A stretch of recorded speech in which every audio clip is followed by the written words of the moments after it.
Itu sebabnya orang yang bijaksana pada level yang tertinggi, orang bijaksana sekali lagi pada level yang tertinggi, dia lolos dalam pengujian, lolos dalam penyaringan, lolos dalam pemurnian. Ini tahap yang ketiga.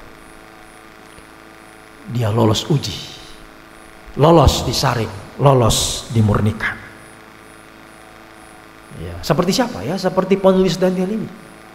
Kaum muda, ya, saudara lebih dulu yang saya sudah terangkan soal kitab Daniel. Sekarang sudah masuk pasal 10. Bicara tantangan pahlawan. Kita sedang mengalami tantangan, sedang diuji, sedang disaring. Kaum muda, saudara sekalian.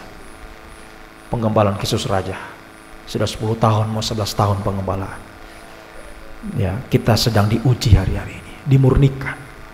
Siapa-siapa yang tampil di depan jadi bijaksana, jadi teladan bagi yang lain, dan siapa-siapa yang akan jatuh di bawah, bodoh jatuh. Sebabnya kita harus lolos tahap yang ketiga, diuji, disaring, dimurnikan. Lewat apa? Dulu Daniel lewat gua singa, dulu Sadrak Mesak Abednego lewat dapur api. Nah sekarang kita lewat ujian, ujian iman, ujian iman. Ya. Nah kita baca ayat ini, Daniel 6 ayat 11. Ujian iman untuk apa? Ujian iman ini susah. Ya, untuk mempertahankan apa? Bertahan dalam apa kita diuji, disaring, dimurnikan?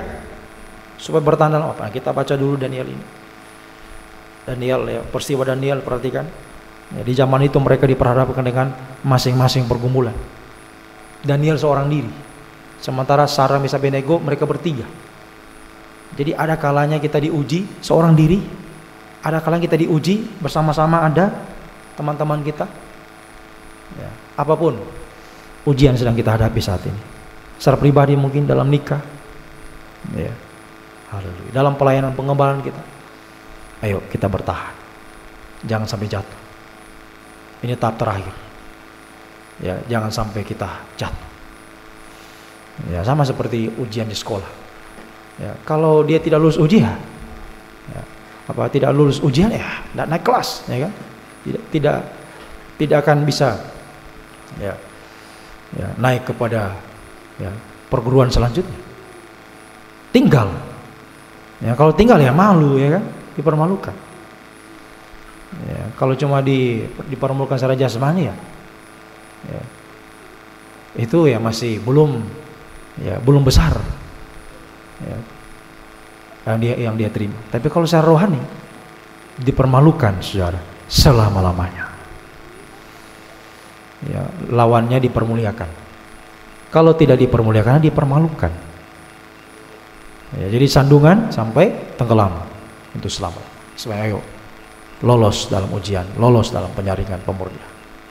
Lewati gua singa, lewati dapur api. Daniel, demi didengar Daniel bahwa surat perintah telah dibuat. Pergilah ia ke rumahnya, dalam kamar atasnya ada tingkap-tingkap yang terbuka ke arah Yerusalem. 3 kali sehari ia berlutut berdoa serta memuji Allahnya seperti biasa dilakukan. Tidak sekalipun Daniel, ya, lalai. Ya, tiga kali berlutut. Sekarang kita tidak lalai 3 macam ibadah, tidak lalai 3 macam doa. Tetap angka 3 ini kita miliki. 3 macam ibadah tetap. Ada ujian, ada masalah kita hadapi. Daniel itu masalah. Ya, masalah gua singa. Sebab orang yang tidak menyembah kepada raja pada waktu itu ya dijebloskan dalam gua singa. Tapi demi Daniel dengar perintah itu, tetap dia tidak takut. Dia tetap seperti biasa. 3 macam ibadah, kalau sekarang 3 macam ibadah tetap jalan. 3 macam doa juga tetap jalan. Biasa saja. Sekalipun ada masalah, pergumulan. Sehingga sudah bisa baca, Daniel dijebloskan ke dalam gua singa. Tapi apa yang terjadi? Di ayatnya yang ke-21. Mari, ayat 21. Perhatikan.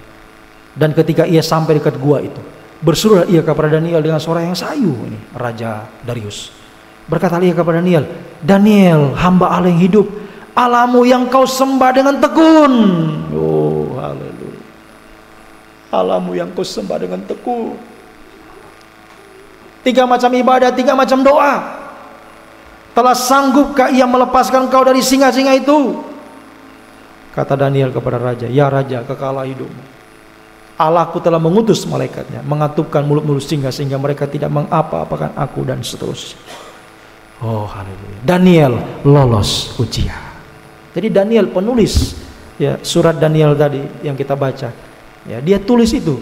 Dia dulu yang lolos ujian. Mulai dari saya dulu. Sebaik gampang. Saya berjuang untuk jangan sampai saya jatuh. Saya harus bertahan. Ya, bertahan dalam penyucian, bertahan dalam pengembalaan, terus sampaikan firman dari Allah, apapun yang terjadi. Mau ada yang kritik, mau ada yang bosan, ada yang bersungut, ada yang pergi, silakan kalau saudara mau pergi.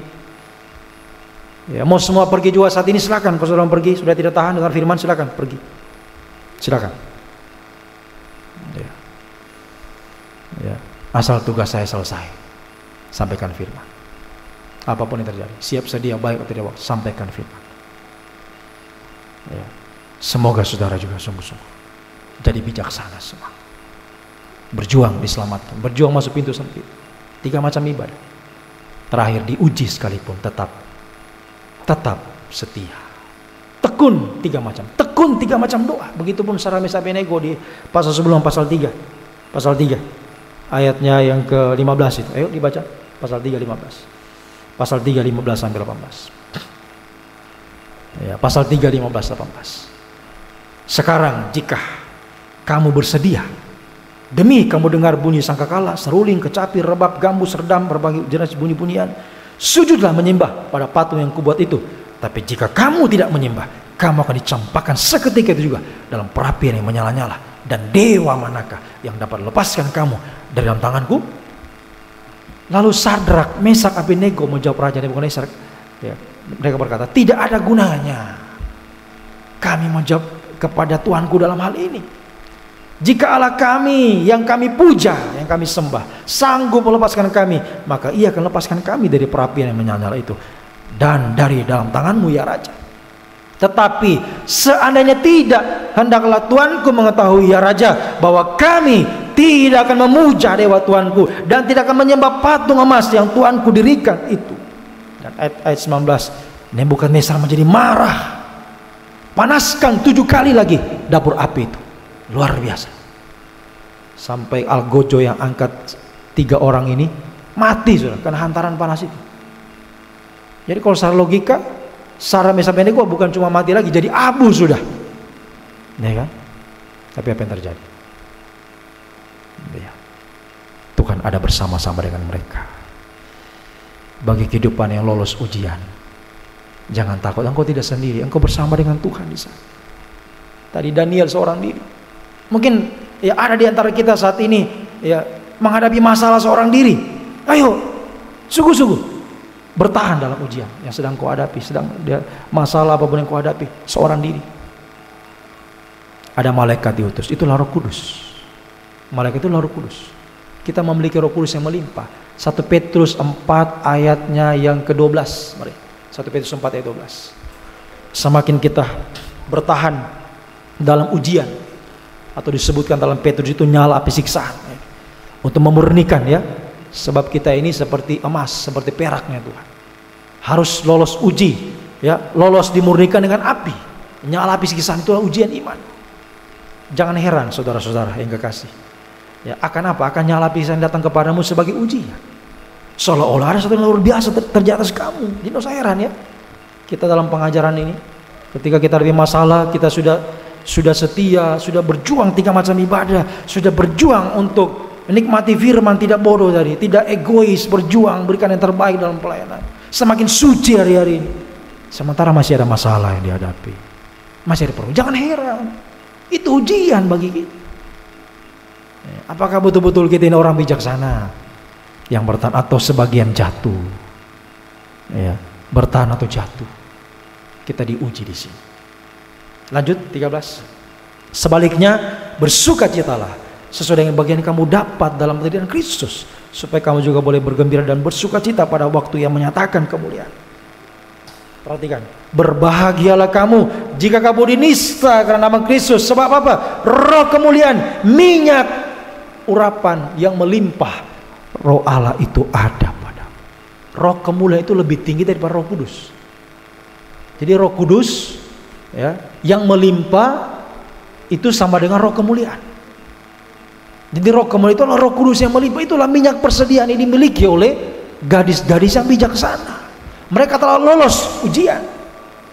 Hadapi nyala api siksaan, hadapi ujian iman, hadapi masalah pergumulan. Sekali lagi, ketika mereka sudah sungguh-sungguh. Ya, perhatikan ya kalimat saya, ketika sudah sungguh-sungguh. Kalau saudara belum sungguh-sungguh, itu bukan ujian iman. Ya, ketika engkau tidak setia, ada masalah, ya ayo harus setia dulu. Ya, masalah yang kau hadapi itu karena engkau tidak setia.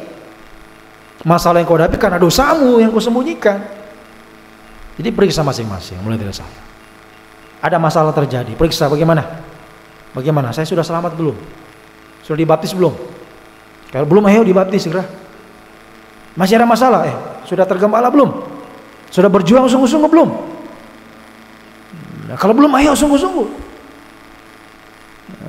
Jangan bodoh, jangan malas, jangan sampai jatuh dalam dosa-dosa Babel. Berjuang. Kalau kita sudah berjuang di tahap itu, saat ini masih ada masalah, masih ada pergumulan, itulah yang namanya ujian iman. Seperti Sarah, Meshach, dan Daniel. Apa yang salah dari mereka? Tidak ada yang salah dari mereka. Mereka sudah hidup suci, sudah bisa baca ya. Ibarat kaum muda lebih jelas lagi kalau kaum muda saya jelaskan dari pasal 1. Dari pasal 1 Daniel dan kawan sudah komitmen hidup suci. Mereka berketetapan hati, tidak mau dinajiskan dengan istana Babel. Mereka semakin suci, dari pasal 1 sudah suci, apalagi pasal 2, 3 dan seterusnya. Tapi di pasal 3, pasal 6 mereka hadapi masing-masing. Sarah, Meshach, dan Abednego hadapi dapur api, Daniel hadapi gua singa. Tapi mereka semua, Daniel 11 ayat 3, mereka semua lolos ujian. Mereka dimurnikan semua karena bertahan. Ya, jadi orang yang bertahan itu adalah orang yang memiliki prinsip, apapun yang terjadi, ditolong atau tidak, ya, ada mujizat atau tidak, ada jawaban dari Tuhan atau tidak, diberkati atau tidak, sampai saat ini saya tetap menyembah Tuhan. Itu orang yang lolos ujian. Apapun yang terjadi, saya tetap menyembah Tuhan. Sekalipun saat ini saya belum ditolong Tuhan, saat ini saya masih menderita, saat ini saya masih hidup dalam kekurangan, ya, bahkan mungkin ya sudah tidak ada yang mau dimakan mungkin, ya, sukar sulit hari-hari, ya, haleluya. Apapun yang kau hadapi saat ini, mungkin ada sakit penyakit yang kau hadapi, ayo bertahan. Kita punya prinsip, saya tetap menyembah Engkau Tuhan. Saya tetap menyembah Engkau. Di saat kita tetap menyembah, di saat kita tetap percaya, di saat kita berseru sama Tuhan, disitulah Roh Kudus limpah dicurahkan kepada kita. Itulah minyak persediaan bagi kita. Dan kita akan mampu terus menghadapi. Ya, kalau saat ini kita lewati masalah, maka masalah berikutnya pasti bisa dilewati, semua bisa dilewati. Tidak ada yang berubah. Seperti Daniel, 3 macam ibadah ya tetap lanjut, 3 macam doa ya tetap lanjut. Tidak ada yang berubah dari itu. Tapi kalau sudah mulai berubah kesetiaannya, tadi 3 macam ibadah, sekarang tinggal 2 atau tinggal 1. Jangan tanya soal doa, tidak mungkin lagi berdoa orang itu. Jangan-jangan pokok-pokok doa sudah tidak ada ya. Ya sudah, mati sudah itu. Ayo bangkitkan kembali, ya, bangun seperti anak-anak darah yang ya bijaksana dan bodoh, semua sempat tertidur malam itu. Tapi suara datang, mempelai datang, song-songlah dia. Itulah suara firman disampaikan saat ini, membangkitkan rohani kita, supaya yang sudah tidur ayo bangkit, yang sudah gagal ayo bangkit, bangkit semua. Terima keselamatan, terima ya, penyucian dalam rombongan suci, sampai terima kesempurnaan lewat lolos dalam ujian. Ayo bangkit, bangkit untuk tetap kuat teguh hati apapun yang terjadi. Sekali lagi, posisiku saat ini, saya akan tetap menyembah Tuhan. Apakah Tuhan biarkan? Tidak. Hasilnya kita lihat hasilnya. Daniel pasal 3 ayat 60. Daniel 3 ayat 60, 6. Daniel 3 ayat 60, 3 ya, Daniel 3 ayat 30 dan pasal 6 ayat 29. Mari kita baca dua ayat ini saling melengkapi, saudara. Ini peristiwanya 3 orang tadi, Sadrak, Mesak, Abednego. Lalu raja, jadi setelah dapur api tadi, raja memberikan kedudukan tinggi kepada siapa? Sadrak, Mesak, Abednego di wilayah Babel. Kemudian pasal 6 ayat 29. Pasal 6 29. Dan Daniel ini mempunyai kedudukan tinggi pada zaman pemerintahan Darius dan sampai pada Kores orang Persia. Jadi semuanya 4 orang ini. Kita bicara angka 4, angka penjuru bumi. Semoga dimanapun saudara berada saat ini, saudara orang-orang yang lolos uji. Saudara garis-garis yang bijaksana, gereja yang bijaksana, lolos ujian. Ya, sampai pada tahap terakhir, apapun yang terjadi, saya kata menyembah Tuhan, dengan sungguh-sungguh menyembah Tuhan. Maka hasilnya yang pertama kau dapatkan, ada kuasa kebangkitan, ada kuasa pengangkatan dari Tuhan. Dari gua singa, dari dapur api, Tuhan mengangkat hidup. Untuk apa diangkat Tuhan? Untuk menduduki ya tempat-tempat yang tinggi, atau sama dengan ya sesuatu yang terbaik yang Tuhan siapkan bagimu. Jadi percaya saudara, saat ini posisimu terpuruk. Ya, mungkin engkau secara pribadi hadapi masalah yang sangat mustahil. Dalam nikah mungkin hadapi masalah yang mustahil. Ya, buah nikahmu, ya, kau muda soal studi, kau muda soal pekerjaan masa depan, kelihatan terpuruk. Wah, coba saudara renungkan. Ya. Bagaimana ya, bukan cuma terpuruk, mati sudah mereka. Seharusnya mati, ya. Sebab sudah jelas tadi. Algojonya saja mati, apalagi yang dilemparkan, pasti mati. Apalagi siapa Daniel tadi, cuma seorang diri. Saudara bisa baca selanjutnya. Orang-orang yang mendakwa Daniel itu dilemparkan rame-rame di gua singa. Belum sampai di dasar gua singa sudah singa-singa yang lapar itu wah, sampai di bawah tinggal tulang-tulang mungkin. Apalagi Daniel cuma seorang diri, waduh. Ya, secara logika ya sudah tercabik-cabiklah Daniel. Bahkan sampai tulang-tulangnya pun habis semua dalam perut singa. Tapi apa yang terjadi? Ya, Tuhan membela. Tuhan ada di sana. Berbahagialah jika kamu dinisah karena Kristus, jika kamu menderita karena Kristus, sebab roh kemuliaan ada padamu, engkau memiliki minyak persediaan. Engkau orang yang bijaksana, Tuhan bela engkau saat engkau menghadapi masa sulit, masa sukar, masa penderitaan, masa mustahil saat ini. Tuhan ada bersamamu, Roh Kudus ada bersamamu, berikan kekuatan. Dan sedikit lagi dia akan mengangkat hidupmu. Tinggal tunggu waktu saja, pengangkatan akan terjadi. Tidak mungkin selama di gua singa. Kalau sudah dikatukan mulut singa, ya, panasnya api itu sudah dinetralisir oleh malaikat itu yang bahkan mereka jalan-jalan coba. Kan kalau panas, wah, sudah. Tapi mereka sampai jalan-jalan, bahagia. Makanya tadi katakan bersukacitalah, berbahagialah. Nah itulah orang yang sungguh-sungguh dalam kelimpahan Roh Kudus. Justru dalam penderitaan dia merasa bahagia. Menyembah Tuhan itu bahagia sekali, saudara. Dia sedang berjalan-jalan dalam penderitaannya, bahagia di tengah penderitaan. Sedikit lagi, engkau tidak akan di situ terus, tapi engkau akan diangkat dari dapur api, dari gua singa, dari posisimu yang terpuruk saat ini. Pasti ada kuasa pengangkatan dari Tuhan, mengangkat hidupmu untuk mendapatkan yang terbaik, saudara. Di tengah-tengah kemustahilan, coba renungkan. Ya, Daniel pada waktu itu dan kawan-kawannya sedang berada di Babel. Ya, mereka orang asing di sana. Ya, tentunya Raja Babel akan mempercayakan ya jabatan-jabatan strategis dalam pemerintahan kepada orang-orang Babel juga. Nah, mungkin orang asing. Ya, pasti orang-orang terdekatnya. Ya, warga negaranya. Tapi sampai orang asing dikasih jabatan, nah itulah, itu pekerjaan Tuhan, itu bukan pekerjaan manusia. Di tengah kemustahilan, ya, di dunia ini, di dunia yang penuh dengan persaingan yang ketat, ya, ada saja cara-caranya Tuhan mengangkat hidupmu. Percaya, ada saja cara-cara Tuhan yang ajaib mengangkatmu, dapatkan posisi yang terbaik di tengah-tengah kemustahilan. Di tengah-tengah engkau adalah orang minoritas, paling kecil, paling sedikit, Tapi justru orang-orang inilah yang akan mendapat kedudukan-kedudukan tinggi, yang terbaik dari Tuhan. Ya, untuk apapun saudara. Ya, ini ya 4 orang ini adalah kaum muda. Ya. Saya selalu tekankan kepada kaum muda sekalian.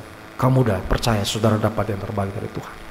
Studimu berhasil, pekerjaanmu yang terbaik, masa depan berhasil, percaya. Itu satu. Yang kedua, Daniel 12 ayat 3. Daniel 12 ayat 3. Daniel 12 ayat 3. Oh, haleluya. Puji Tuhan. Daniel 12 ayat yang ketiga. Dan perhatikan, siapa dia? Orang-orang bijaksana akan bercahaya seperti cahaya cakrawala dan telah menuntun berapa? Sedikit banyak orang kepada apa? Kebenaran seperti bintang-bintang tetap untuk selamanya. Itu orang bijaksana. Kalau kita punya minyak persediaan yang melimpah, Roh Kudus yang melimpah, maka yang kedua hasilnya kita akan menjadi bintang-bintang yang bercahaya. Bahkan kepada kaum muda tadi malam saya sudah sampaikan, saudara bukan cuma punya bintang, saudara punya bulan, saudara punya matahari. Di cakrawala semua mata tertuju kepadamu. Engkau akan bawa banyak jiwa-jiwa, banyak orang pada kebenaran, ya, untuk diselamatkan, untuk disempurnakan. Oh, haleluya. Sampai ya mencapai keselamatan, mencapai kesempurnaan, saudara. Oh, haleluya. Puji bagi nama Tuhan. Ya, semoga ya sungguh-sungguh kita alami, saudara. Ya, bersama dengan Tuhan, bersama dengan Roh Kudus yang melimpah, kita menjadi kehidupan yang bijaksana untuk diangkat Tuhan. Tadi berhasil jasmani, sekarang berhasil secara rohani untuk membawa jiwa-jiwa datang kepada Tuhan. Banyak jiwa-jiwa bahwa mereka datang kepada Tuhan, diselamatkan sampai di sana. Terakhir pasal 25 tadi ayat 10. Matius 25 ayat 10. Ayat terakhir kita baca. Matius 25. Matius pasal yang ke-25 ayat yang ke-10. Matius 25 ayat yang ke-10. Matius 25 ayat 10.